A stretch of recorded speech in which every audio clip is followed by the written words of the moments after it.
The Nuclear Meltdown at 3 Mile Island. This story pertains to innovations in specific engineering technology, innovations in electrical circuit, characterization and diagnostic systems, nuclear safety, and advancements in maintenance procedures in nuclear power plants. Business deals were quickly formulated to meet these needs for safety. Shortly after these deals, legal battles over the equity and shares of these companies followed. Ultimately, newer, more streamlined companies were created that went on to serve these very complex needs for nuclear safety and regulation. The most serious accident in U.S. commercial nuclear power plant history occurred on March 28, 1979, at the TMI Nuclear Power Plant Station near Harrisburg, Pennsylvania. Most people don't exactly know what happened that day from an engineering standpoint, but everyone understood it was a bad situation. The incident took place in Reactor 2 at the plant, primarily due to a combination of mechanical failures, human errors, and design deficiencies. The problem started with a failure in the main feed water pumps, which supply water to the steam generators that remove heat from the reactor. This equipment malfunction caused the reactor's primary cooling system to overheat, leading to an automatic shutdown of the reactor.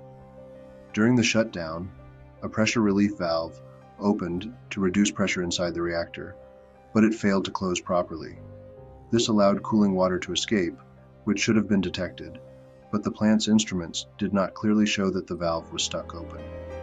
Operators, misinterpreting the faulty readings, mistakenly believed the reactor was being overfilled with coolant. They reduced the flow of emergency cooling water, which was actually needed to keep the reactor core from overheating. This caused the reactor core to become uncovered and exposed, leading to a partial core meltdown.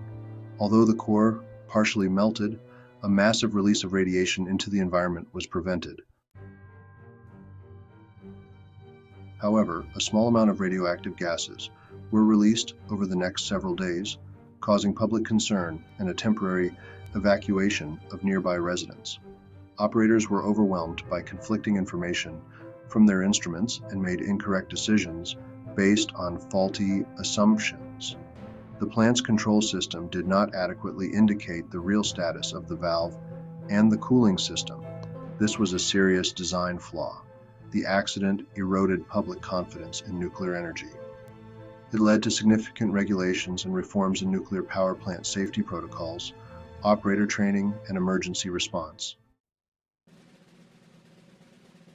Richard Meininger was early to recognize some of these market inefficiency gaps and was quick to innovate technology, preventive maintenance measures, and education that would be necessary to ensure safety and efficiency in nuclear power plants across the United States. This led to the creation of companies to service these gaps, and legal battles over the equity of these companies quickly followed. One such challenge was the legal battle between Pentec versus Meininger in 1997, held in the Superior Court of Pennsylvania. Pentec, appellant, versus Richard D. Meininger, appellee. The case was decided on May 19, 1997, before Judges Kavanaugh, Popovich, and Olszewski. Representing Pentec were George M. Medved from Pittsburgh and Timothy B. Anderson from Harrisburg. On the other side, James T. Riley from Lebanon represented Meininger. The issues that this case brought before the court ranged from nuclear to contractual meltdown. Shortly after the 1979 nuclear accident at 3 Mile Island, Richard Meininger was directed by his employer, EG&G Idaho, to conduct tests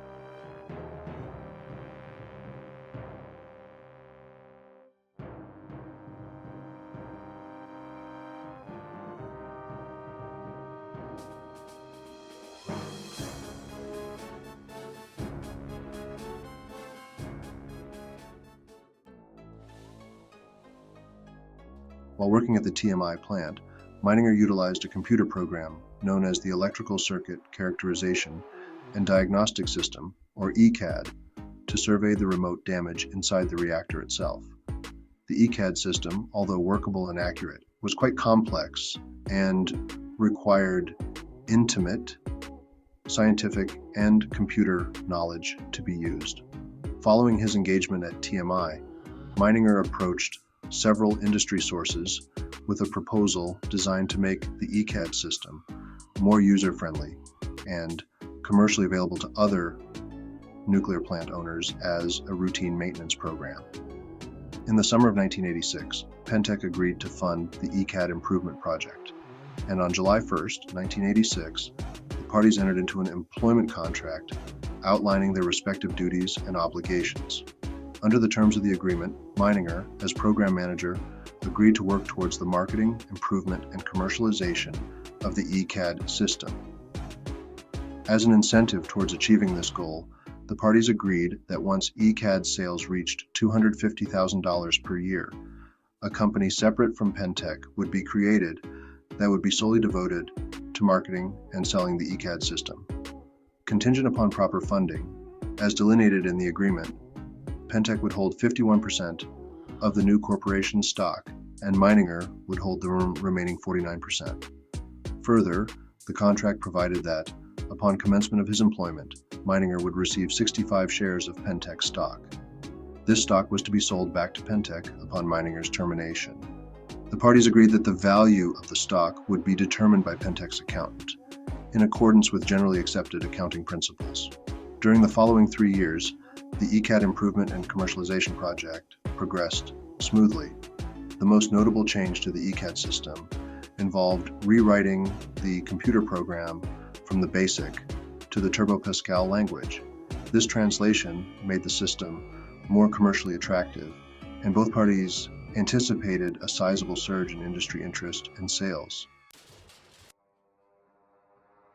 Sometime in 1989, however, a disagreement ensued as to whether ECAD sales were sufficient to trigger the spin-off corporation.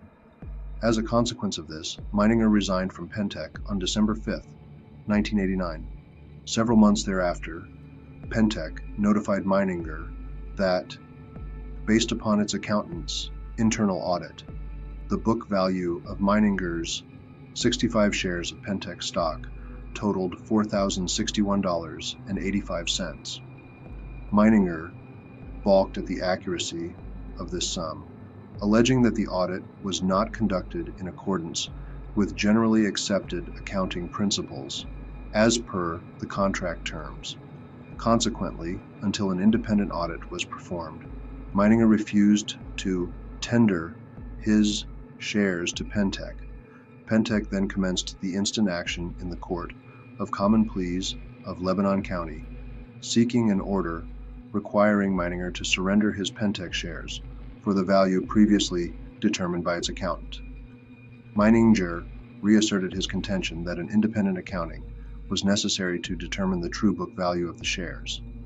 Additionally, Meininger filed a cross-claim seeking, in part, a judicial determination that ECAD sales met the required $250,000 earnings point prior to Meininger's termination, thus mandating the creation of an independent subsidiary corporation in which Meininger would hold 49% of the stock. Following a 2-day bench trial, the Honorable John C. Tilwalk entered a decree nisi, which, inter alia, found that the ECAD system achieved technological feasibility prior to Meininger's employment with Pentec, and that the technological feasibility date utilized by Pentec's accountant was incorrect. As a consequence of this, the court ordered an independent accounting of Pentec's records and directed that Pentec's costs be expensed or capitalized with reference to the technological feasibility date determined by the court. Additionally, finding that Pentec acted in bad faith and deliberately undervalued Meininger's stock, the court ordered that Pentec pay for the independent audit. Finally, finding that the required $250,000 threshold was never met, the court denied Meininger's cross-claim. Meininger and Pentec filed post-trial motions to the decree nisi by order dated March 18, 1996. The court denied all the motions. Both parties then filed timely appeals. In its first issue on appeal, Pentec avers that the trial court erred in finding that the ECAD system achieved technological feasibility as of May 1986. Specifically, Pentec asserts that the trial court abused its discretion by disregarding the opinions of both parties' accounting experts as to when technological feasibility occurred, and that the court's ultimate finding is therefore not supported by competent evidence. This issue was hotly contested during the trial because the value of Meininger's stock is directly tied to the date at which technological feasibility was achieved. That is, according to generally accepted accounting principles, costs incurred prior to technological feasibility are generally expensed, while costs incurred subsequent to technological feasibility are generally capitalized. The rationale for this principle is that research and development costs incurred prior to technological feasibility have no alternative future uses. Both parties' experts testify that it is difficult to determine with precision the date upon which a product reaches this important point, and although the accountants ultimately reached different conclusions, they agreed on the test to be applied when making this inquiry. According to the Financial Accounting Standards Board, computer software reaches technological feasibility when there is either a working model or a detailed program design. Pentec's accountant and expert witness, Ronald Scanlon, testified that the ECAD system achieved technological feasibility in October of 1987. Scanlon based his opinion on the fact that the first sale of an ECAD system programmed in Turbo Pascal instead of BASIC occurred in the fall of 1987. Prior to this sale, Scanlon maintained the ECAD system had not met either of the requirements for technological feasibility outlined in Statement of Financial Authority Standard Number 86 because the reprogramming required a complete overhaul of the system. Conversely, Meininger's expert, Brian Ammerman, testified that Meininger had a detailed program design prior to entering into his employment contract, and that the test for technological feasibility was already established upon the commencement of Meininger's employment with Pentec.